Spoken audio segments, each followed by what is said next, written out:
We're going to go ahead and get started with our talk about tantrums, our tantrum talk today. If you work with children, then you know that tantrums are one of those things that can quickly take a child that you love so very much and turn them into one of the most just undesirable seeming beings all at the same time. And it can be so hard as a parent. And remember, here at MisterStuTV, we use Daniel Siegel's, or Dan Siegel's definition of parent, and that is anyone who is involved in the work of raising and supporting children. So if you are a parent, and that means if at any point you help to raise and support children, then you have seen a tantrum. Whether it be not getting what you want at the grocery store, and so the child will have a tantrum there. Whether it be something that seems completely random, where water gets poured on their head and they decide to throw a tantrum, or they have a tantrum even if it's not their decision. We'll talk about that in just a moment.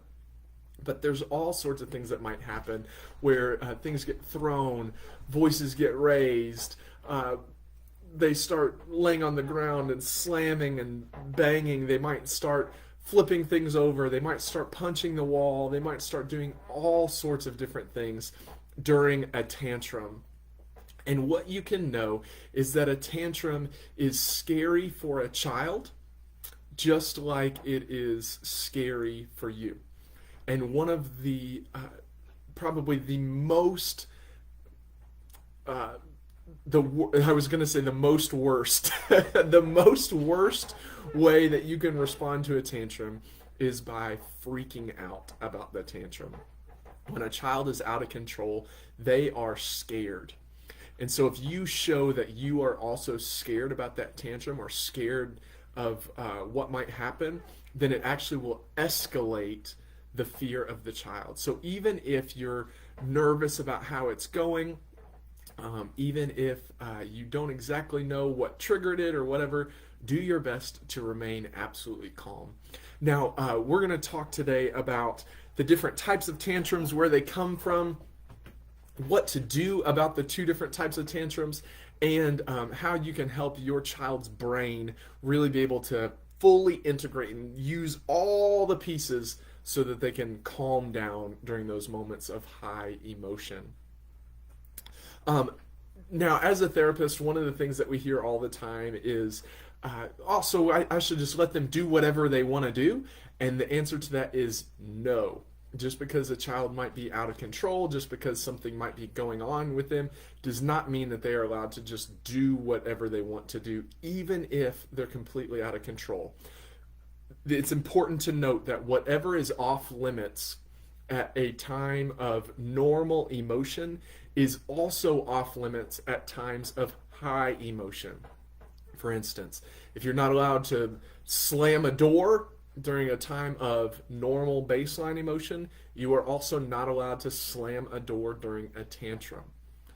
Now, the way that you respond to each thing and the way that you discipline during and after the tantrum is going to be a little bit different.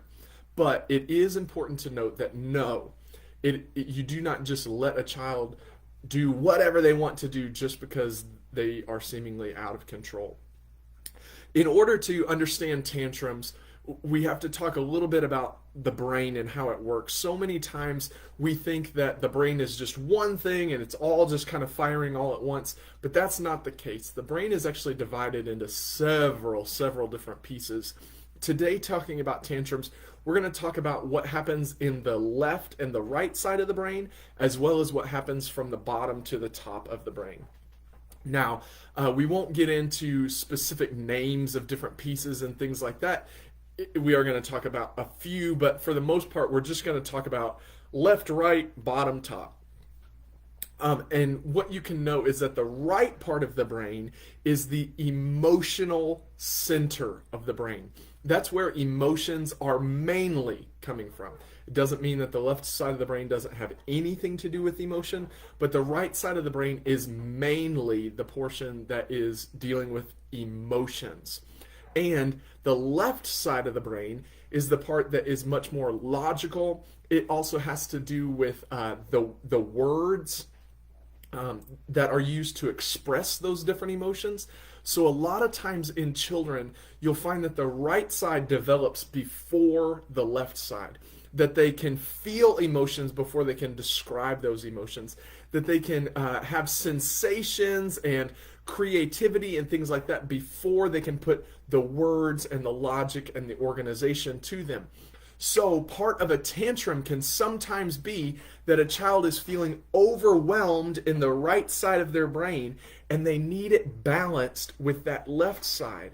What you can do as a parent, if you can see that your child is very emotional, it's not so much a behavioral tantrum, but it just seems like their emotions are seemingly out of whack. Maybe they are overly sad or overly scared or even overly angry. A lot of that is happening on the right side of their brain. When you notice that it is much more an emotional tantrum than it is a behavioral one of the things that you can do as a parent is to name and tame your child's emotions. It's to Dr. Dan Siegel says, name it to tame it. So when you see that your child is feeling an overwhelming emotion, something like embarrassment or anxiety or stress, those are big emotions to a child that the child may not have the words for. And if they are responding to it in a way that is not the way that they should respond to that emotion, then they're going to get themselves in trouble. Here's an example. If a child is feeling embarrassed, many times they will feel as though they are angry. Now, responding to embarrassment is much different from responding to anger in and of itself. So when you see that your child is feeling embarrassed and they are feeling overwhelmed by that embarrassment, one of the things that you can do as a parent is to look at them and say, hey, it looks like you're feeling embarrassed. What that does is, again, because the brain is divided left and right, and they are weighing much more heavily on this right side, it feels very out of control because there's no organization most of the time to our emotions. And they also don't have the vocabulary for what this sensation is. So they just feel this churning and this overwhelming feeling. They have no idea what it is. They have no idea that it's a normal part of life. They just think that something is wrong. So there's this churning on the right side of their brain. And when you say, hey, it looks like you're feeling embarrassed, then it can balance out. And it's like, oh my goodness, this feeling is not something that only I feel. It's got a name to it. And my parent knows what it is. So my parent must know how to help calm it down. And it helps that tension even out. It might sound very simple, but one of the main things that you can do if your child is facing an emotional tantrum is just to help them name and process that emotion. The way that you do that is to notice it in your child. So to say, it seems like you're feeling embarrassed. It seems like you're feeling stressed. It seems like you're feeling anxious. And when you can name that for your child, then you can go into what that means. It seems like you were embarrassed when little Susie scored the goal and you were the goalie. And then people laughed. It seems like you're stressed because you've got some homework that's due tomorrow and you waited until the last minute to get it done. It seems like you're anxious because you watched a scary movie and now you're thinking that that movie is going to happen to you. And again, it takes all that right energy and it helps balance it out with the left. By bringing in your developed brain's logic, understanding, and vocabulary, you can help balance out your child's emotional tantrum. So that is one of the ways that you can help your child when they're facing an emotional tantrum. Now, in the description to this video, I said that we were going to talk about the two different types of tantrums. And as we're talking about it, there's actually more than two, but we're going to break it down and divide it into two main types of tantrums. Now, that first skill that we just learned, that name it to tame it in the left and right brain, that can sometimes be a tantrum, and it can sometimes just be a huge emotional response. When that's happening, again, what you can do is take all that emotional energy, help name it and tame it, and then it helps settle it down. Because again, if a child then in the future knows, oh, I'm feeling embarrassed, then they can react as if they're feeling embarrassed, not angry or scared or just sad on its own. The more specific you can get with naming an emotion, the better a child can be at responding to those emotions, because each emotion can have a different response. For instance, if you are just happy, then you'll respond to that differently than if you are excited and getting yourself in trouble because you are overly excited about something. So if you can help name it, then you can help tame it. That is an emotional outburst, we could say, or an emotional tantrum. But there are two types of behavioral tantrums that we'll talk about. So that first skill is much more about emotions, and when it's not accompanied by out of control behaviors. A lot of times kids can just feel this emotional, this sense of overwhelm from their emotions, and that naming it and taming it can help them calm down in those times. Now, the two types of tantrums, the behavioral tantrums, there are two kinds of those. And if you would like to know more about these, then you can look at The Whole Brain Child by Dr. Dan Siegel. This is an excellent resource for anyone who has or works with kids. If you want to be able to integrate your child's brain, if you want to know more about where children's emotions come from, where their behaviors come from, and what you can do as a parent to respond and help their brain to grow and fully integrate, this is the resource that you want. It's inexpensive on Amazon. You can buy the used versions as well, and grab this, and it will really help you and your child be able to connect in some new ways. But in this book, Dr. Dan Siegel talks about the two types of tantrums. So we've talked about the emotional outbursts. Now let's talk about tantrums, those behavioral episodes where it seems like this being that you love so much has now turned into a monster. There's two different types of tantrums. The first is what's called an upstairs tantrum, and the second is what's called a downstairs tantrum. In order to talk about that, let's talk just a little bit more about the brain. We talked about how the left side has to do mainly with logic and vocabulary, and how the right side is much more emotional. Well, the brain also has different jobs from bottom to top. We talked about this a little bit last time on our last Facebook Live, talking about why everyone needs a therapist. So if you haven't checked that out, feel free on the MisterStuTV Facebook page, go on there and look at our past Facebook Live about why everyone needs a therapist. But just really quick, there's a few different sections of the brain, but the main pieces that you need to know about today are what are called the brainstem. It's at the base of the brain in your neck. The limbic system is kind of the piece that's between the two ears, and the cortex, that's the part that's behind your forehead. Also in the limbic system, there's a tiny little piece about the size of an almond that's called the amygdala. Now, again, I'm not going to go into detail about what each of these pieces of the brain do, but just very quickly, the brainstem's job is to keep you alive. It regulates things like heartbeat, breathing, digestion, things like that. The limbic system's job is your emotions. So I know we said that it's mainly on the right side of the brain, and that is true, but it's also in this mid portion of the brain is the limbic system that helps you feel emotions, but then that left and right, it helps you to be able to name the emotions, and then in the future when you feel that emotion, it's also the part of the brain that helps you remember that you felt this before and helps balance it out. So that's the limbic system.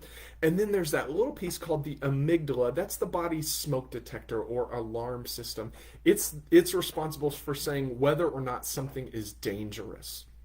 Then there's this piece behind the forehead that's called the cortex. Now that's where logic, problem solving, and rational thinking all take place. They all take place back here in the cortex. Now, as a small child, the cortex is not fully developed. As a matter of fact, most of the brain is not fully developed. And even as you grow into adulthood, becoming a senior citizen, even long into your life, your brain continues to develop.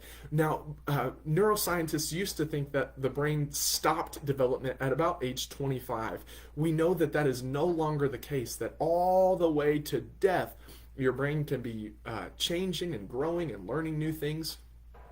So, with children, that cortex, that rational, problem solving, full thought part of the brain is not developed, at least until the age of 12. There's just not a whole lot of access to this cortex part of the brain.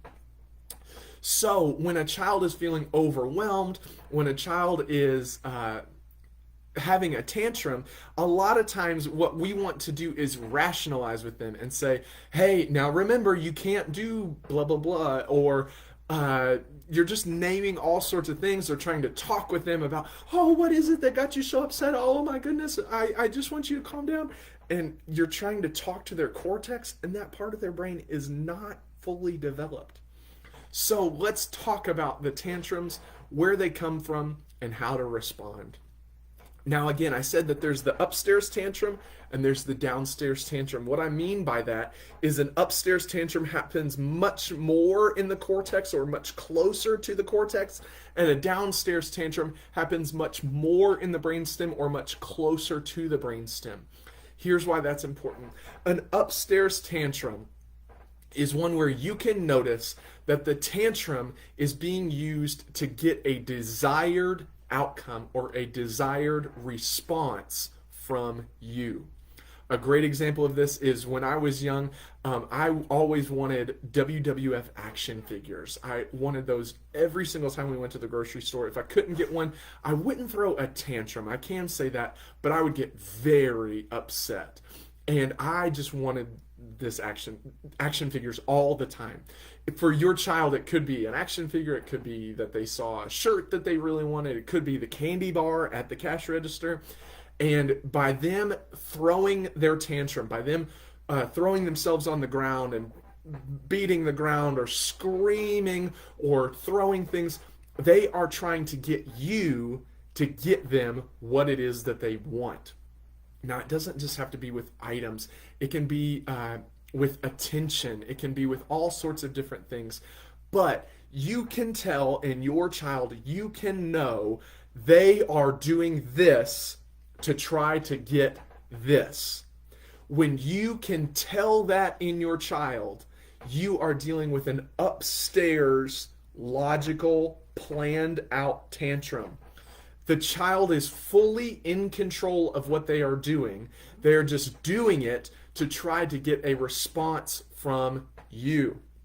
When that happens, there is only one response that will work, and that is do not negotiate with terrorists. That's how Dan Siegel puts it in The Whole Brain Child. So when your child is doing all these things and throwing this behavioral tantrum because they did not get the thing that they want, you do not negotiate with them. It is not time to try to offer them something less. It is not time to try to negotiate this with them and help them get a little bit of what they want. No, you toe the line here. And in these tantrums, you can actually give a consequence during the tantrum because the child is not out of control. They are operating on a logical sense. And when you can notice that in your child, they are doing this to try to get this, then it is time to immediately say, this is not how it's going to go. And you can start to offer consequences right in that moment. For instance, little Susie, I see that you are upset because you didn't get the slippers that you want, but that does not mean that you get to throw a tantrum. And as a matter of fact, if you continue, you're going to lose your play date later because you're not showing that you can interact with people right now.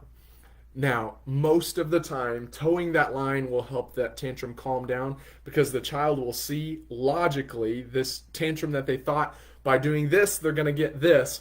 They're not going to get that thing. And as a matter of fact, they're about to lose even more. So when that happens, you can, I understand that you're upset, but this behavior is not okay. And if you keep doing that, here's going to be the consequences. And you can start to name those consequences because, again, your child is in full control. They are just doing this to try to get this. That is an upstairs tantrum. Now, if you will stay consistent with that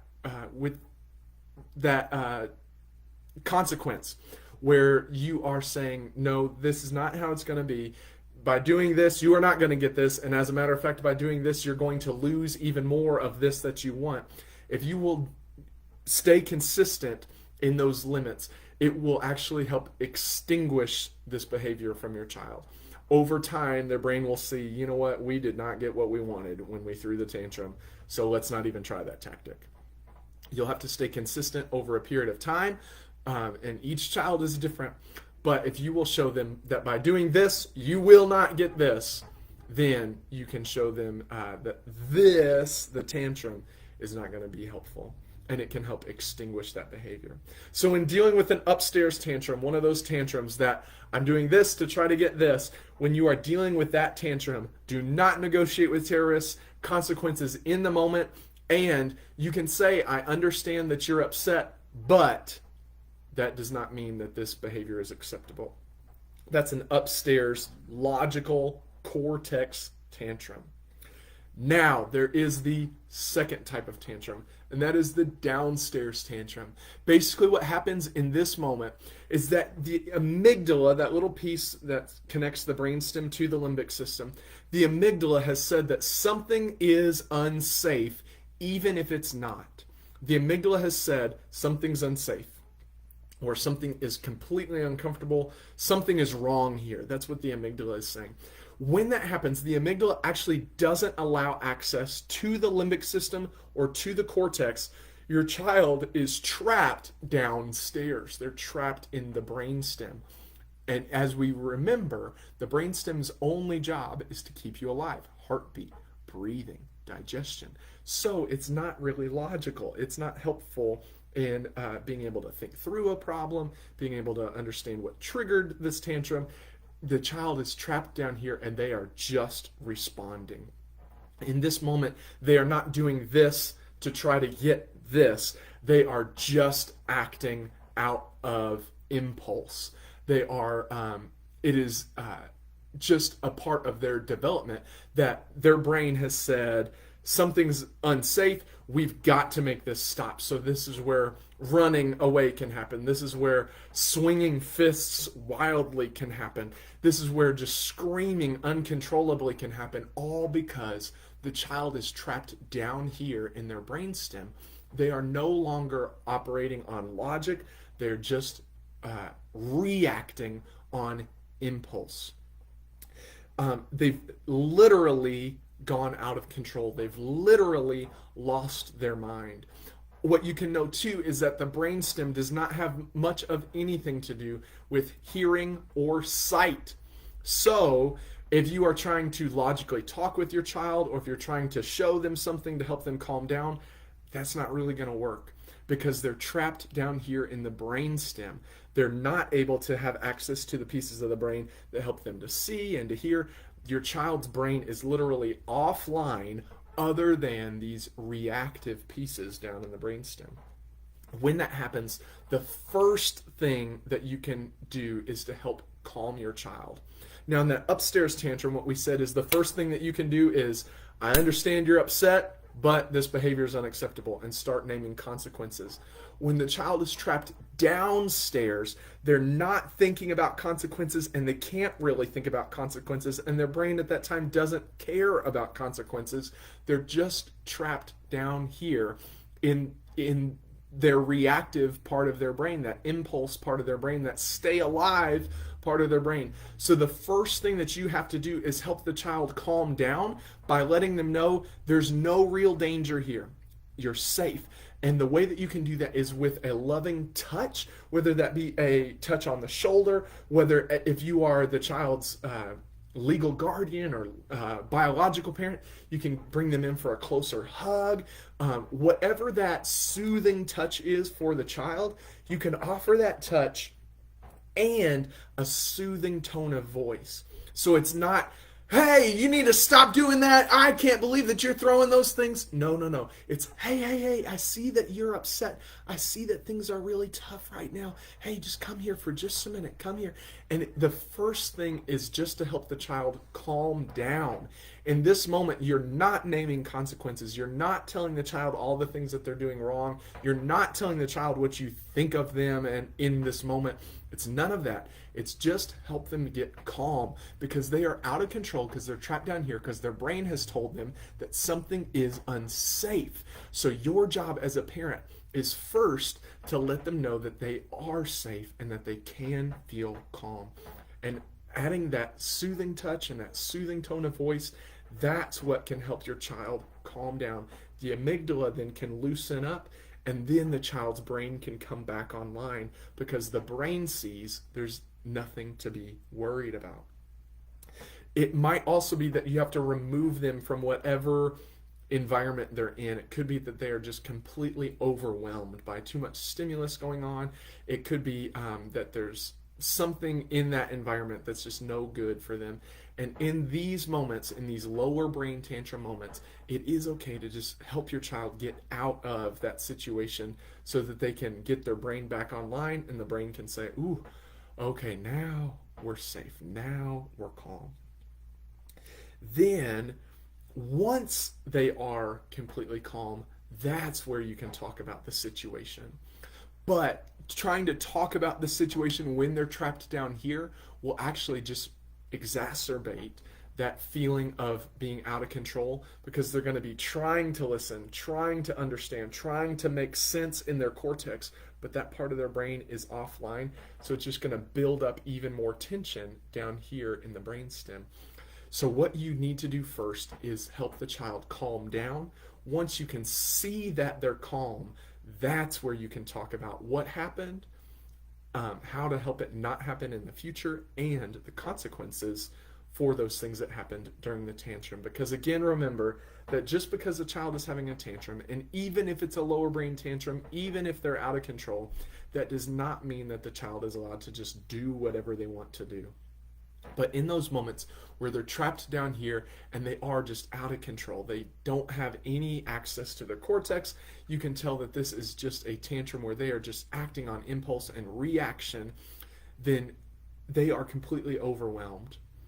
And what you can do is help quench that overwhelm first to bring the brain back online. Then you can talk about what happened, what caused it, and what are the consequences because of it. Also in these moments, it can help to work with your child about what the consequences should be. Because, again, they were out of control and offline during that tantrum. So what you can say is, hey, you hit me when you were having that tantrum. What do you think the consequence for hitting me should be? You broke the toy. I'm not going to buy you a new toy just because you broke it. And in these moments now, you're helping to train the brain over time. Hey, don't be so reactive because you're going to lose things if you continue this way. And again, it can help extinguish some of that behavior. So with an upstairs tantrum, what you have to do is do not negotiate with terrorists. Immediately start stating, I understand that you're upset, but... and you can name some consequences. You don't have to go through a long list of consequences. It can be just one consequence. Then if that behavior continues, then you can start adding some more things. But remember, you don't want to just pile on a ton of consequences because that's going to be a lot of trouble for you to keep up with. So try to have as few consequences that are logical in that moment. If you're dealing with a downstairs tantrum, what you need to do first is help your child calm down. The way that you do that is through a loving touch and a soothing tone of voice. And when you can do that, After the child is fully calm, then you can talk about the situation, what happened to cause it, and what the consequences for that can be. And finally, if you can tell that your child is just facing a big emotion and they don't know what to do with it, you can know that they're trapped more on the right side of their brain, and you as the parent can help them to balance that out by naming the emotion. And when you name that emotion, it helps pair it to the left side, and all this chaos that was going on in the right can now be balanced out in the two sides of the brain, and that limbic system can remember that emotion, so when it's felt again in the future, it can help them to calm down. So there's the two types of tantrums and how to respond to each. Upstairs tantrum, do not negotiate with terrorists. Downstairs tantrum, that loving touch and that soothing tone of voice. And if you can tell that your child is just facing a huge emotion and it's not necessarily a tantrum, I would call it an emotional tantrum. But if they're just facing an emotion and it just seems out of control, just know they're trapped on that right side, and the way that you can help them is to balance it out on the left by helping them name the emotion to tame the emotion. Hopefully this was helpful for you in dealing with children's tantrums, and hopefully it can help you to be able to look at your child with loving concern when these things are going on, rather than being so just put off by whatever is happening in your child in that moment. Thank you so much for joining us. Remember that whatever your child is feeling, it is okay to feel. However you feel, you choose how to respond. And the same is true for you. Your child is watching you. They are making patterns in their brain based on the patterns that they see in yours. So do your best to be a loving, caring, supportive parent. And if you'll do that, then you will raise children who will know that they are loved and supported. And those are the children that can thrive in today's very, very difficult world. We'll see you again on the second Sunday in October. That is October 9th. On October 9th, we're going to have another Facebook Live at 5, and I'll see you back here for that. Make sure to follow at MisterStuTV everywhere on social media, and like, subscribe, follow, whatever the thing is for whatever system you're watching. And make sure to watch each Thursday on YouTube, as we are releasing 6 new episodes of MisterStuTV. I think we're on episode 5 is coming up this week. So make sure that you don't miss out. Go to YouTube, search for MisterStuTV, all one word, and you'll see our videos there, and more to come. We're so excited that you're partnering with us, and we hope that we are helping provide creative and engaging moments discussing mental health, because we believe that all children deserve to be seen, heard, understood, known, and loved, even when they're having a little tantrum. I'll see you again next time, and until then, make sure that you are helping to soothe, support, and comfort your children. See you later.